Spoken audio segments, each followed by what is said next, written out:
ଜୟ ଜଗନ୍ନାଥ। ଆଜି ପୁରା 4ଟା ରାତିରେ ଉଠିକି ଆମର ଗେଣ୍ଡୁ ସମସ୍ତଙ୍କୁ ହୋଲି କରିଦେଇଛି। ସବୁ ସାଙ୍ଗସାଥି ଘରେ ଥିଲେ ଆଉ ସକାଳୁ ସକାଳୁ ଉଠି ନାହାନ୍ତି, ତାଙ୍କୁ ସବୁ ରଙ୍ଗ ମାରି ଦେଇଛି।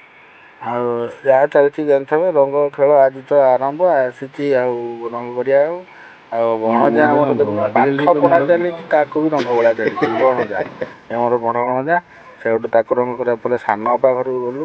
ସାଙ୍ଗ ପାଖରେ ଭଣଜାକୁ ଗୋଡ଼େଇଲା, ସାନ ଭଣଜାକୁ ସେଠୁ ଅପା ସେଠୁ ଗାଧୁଆପାଧୁଆ କରିକି ଆସିଲେ, ତା ପୁରା ରଙ୍ଗ ବୋଳି କରିଦେଇଛନ୍ତି। ଆଉ ରଙ୍ଗ ଖେଳ ଚାଲିଛି ଆଜି 4ଟା ରାତିରୁ ଆମେ ଆସି ସମସ୍ତଙ୍କୁ ରଙ୍ଗ କରିବାରେ ବ୍ୟସ୍ତ। ତାପରେ ଚାଲିଲୁ ଆମେ ଆମର ବଡ଼ ଅପାଙ୍କ ଘରକୁ।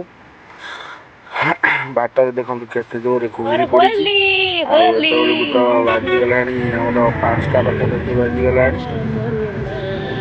ଆଉ ସେଠୁ ଯାଇକି ପହଞ୍ଚିଲୁ କେଉଁଠି, ବଡ଼ ଅପା ଘରେ। ବଡ଼ ଅପା ଘରେ ଟିକେ ଭିଡ଼ିଓ ହେଇପାରିଲାନି, ଆଉ ତେଣୁକରି ତାଙ୍କର ଟିକେ ସମସ୍ତଙ୍କର ଫଟୋ ଟିକେ ଉଠେଇ ଦେଇଥିଲୁ। ଆଉ ସେମାନେ ଖେଳୁଥିଲେ ହୋଲି ଭଳିଆ ଅବସ୍ଥା। ତାପରେ ପୁଣି ବାହାରିଗଲୁ ଆମର ଆଉ ସେଠୁ ଜଗତସିଂହପୁର ଗଲା ବେଳକୁ ଆମର ରାସ୍ତା ପଟରେ ବାଁ ପଟରେ ଗୋଟେ ମଟନ ଦୋକାନ ଦେଖିଲୁ। କେହି ଭୋରୁ 4:30 ଖଣ୍ଡେ ସେଠୁ ମଟନ କିଣିକି ଆମେ ବାହାରି ଯାଇଥିଲୁ ପୁଣି ଘରକୁ। ତେଣୁକରି ଆମର ଆଜିକା ବ୍ଲଗ ଏତିକି।